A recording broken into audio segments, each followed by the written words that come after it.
এই চ্যানেলে সকল কন্টেন্ট অনুগ্রহ করে নিজের সঠিক সোর্স থেকে যাচাই বাছাই করে তারপর বিশ্বাস করবেন। যারা আল্লাহর ওপর ঈমান এনেছেন এবং কোরআন পড়েছেন তাদের হাসরের ময়দান সম্পর্কে জানার কথা। সেই দিন যেদিন সবাই পুনরুজ্জীবিত হবে এবং সবার কাছ থেকে হিসাব নেওয়া হবে। বর্তমানে অনেক মানুষ আছে যারা এই কথা হয়তো ভুলে গেছে অথবা জন্মগতভাবে মুসলিম হওয়ার কারণে জানেই না। আজকে যে বিষয় নিয়ে কথা বলবো তা হচ্ছে ঋণ নিয়ে তা পরিশোধ না করা। অনেক মানুষ আছে যারা ঋণ নেয় কিন্তু তা ফেরত দেয়ার বেলায় অনীহা প্রকাশ করে অথবা ঋণ পরিশোধ করার নিয়তি থাকে না।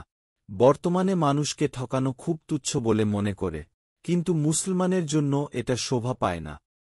কেন শোভা পায় না? এর কারণ কোরআনের একটি আয়ার ও দুটি হাদিস পড়ার পরে ব্যাখ্যা করছে। আল্লাহ সূরা আন-নিসার ৫৯ নম্বর আয়াতে বলেছেন যে, নিশ্চয় আল্লাহ তোমাদেরকে এ মর্মে নির্দেশ দিচ্ছেন যে, তোমরা আমানতকে তার প্রাপকের নিকটে অর্পণ করবে। তারপর রাসূলুল্লাহ সাল্লাল্লাহু আলাইহি ওয়াসাল্লাম বলেছেন, আবু হুরায়রাহ হতে বর্ণিত, নবী সাল্লাল্লাহু আলাইহি ওয়াসাল্লাম বলেছেন, যে ব্যক্তি মানুষের মাল ধার নেয় পরিশোধ করার উদ্দেশ্যে আল্লাহ তাআলা তা আদায়ের ব্যবস্থা করে দেয়, আর যে তা নিয়ে বিনষ্ট করার নিয়াতে আল্লাহ তাআলা তাকে ধ্বংস করে। নবীজি আরও বলেন যে, আলী ইবন হুজর মুহাম্মদ ইবন জাহাস থেকে বর্ণিত, তিনি বলেন, আমরা রাসূলুল্লাহ সাল্লাল্লাহু আলাইহি ওয়াসাল্লামের নিকট বসছিলাম। এমন সময় তিনি আকাশের দিকে তার মাথা উঠান, তারপর তার হাত ললাটের উপর স্থাপন করে বলেন, সুবহানাল্লাহ, কি কঠোরতা অবতীর্ণ হল! আমরা ভয়ে নির্বাক হয়ে গেলাম। পরদিন আমি জিজ্ঞাসা করলাম, ইয়া রাসূলাল্লাহ, ওই কঠোরতা কি ছিল যা অবতীর্ণ হয়েছে? রাসূলুল্লাহ সাল্লাল্লাহু আলাইহি ওয়াসাল্লাম বললেন, যার নিয়ন্ত্রণে আমার প্রাণ তার কসম, যদি কোনো ব্যক্তি আল্লাহর রাস্তায় শহীদ হয়, আবার জীবন লাভ করে, আবার শহীদ হয় এবং আবার জীবিত হয়, পরে আবার শহীদ হয়, আর তার উপর কর্জ থাকে, তবে তার পক্ষ হতে সে কর্জ আদায় না হওয়া পর্যন্ত সে জান্নাতে প্রবেশ করতে পারবে না। সুনান আন-নাসাই। আপনার বাটপাড়ির প্রভাব ঋণদাতার ওপর কিভাবে পড়ছে? যখন কোনো মানুষ আল্লাহকে সন্তুষ্ট করার জন্য অন্যকে নিজের অর্থ এবং প্রচেষ্টা দিয়ে সাহায্য করছে, তখন সে অন্যের কাছ থেকে সৎ আচরণের প্রত্যাশা করবে।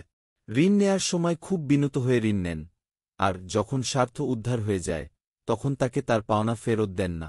তখন তার মনমানসিকতা আপনি নষ্ট করে দিচ্ছেন। এরকম বেইমানির কারণে পরবর্তীতে সে আরেকজনকে সাহায্য করতে দ্বিধা করবে।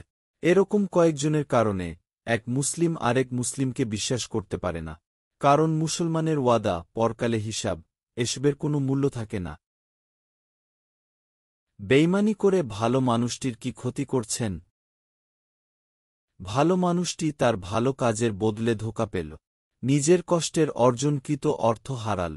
পরবর্তীতে মানুষকে সাহায্য করার বেলায় দ্বিধাবোধ করবে। হয়তো একজনের কারণে আরও ১০ জন সাহায্য থেকে বঞ্চিত হবে। এখন এই ভালো লোকটি কি পাবে? ভালো লোকটির সাহায্যের উছিলায় যে বাটপারটি দুনিয়ায় যত ভালো কাজ করছে তার সব প্রতিদান পাবে, আর কোনো মন্দ কোনো কাজের পাপের অংশীদার হবে না। বেইমানরা ভালো মানুষটিকে ঠকিয়ে কতটুকু লাভ পাচ্ছে? এই দুনিয়াতে হয়তো সেই বেইমান কিছু অর্থ নিজের জন্য সংরক্ষণ করল, কিন্তু যখন সে হাসরের ময়দানে দাঁড়াবে তখন কি হবে? যেখানে নবীজি সাল্লাল্লাহু আলাইহি ওয়াসাল্লাম বলেছেন যে এক ব্যক্তি একাধিকবার শহীদ হলেও সে ঋণ পরিশোধ না করে জান্নাতে ঢুকতে পারবে না। ঋণ পরিশোধের সময় কি এই চিন্তা আসে? ঋণ নেয়ার সময় এই চিন্তা মাথায় এসেছিল? এখন চিন্তা করে দেখুন যে সেই লোকটি যদি কোনো শিরক করে থাকে, তাহলে হাসরের ময়দানে ঋণী ব্যক্তির কি অবস্থা হবে?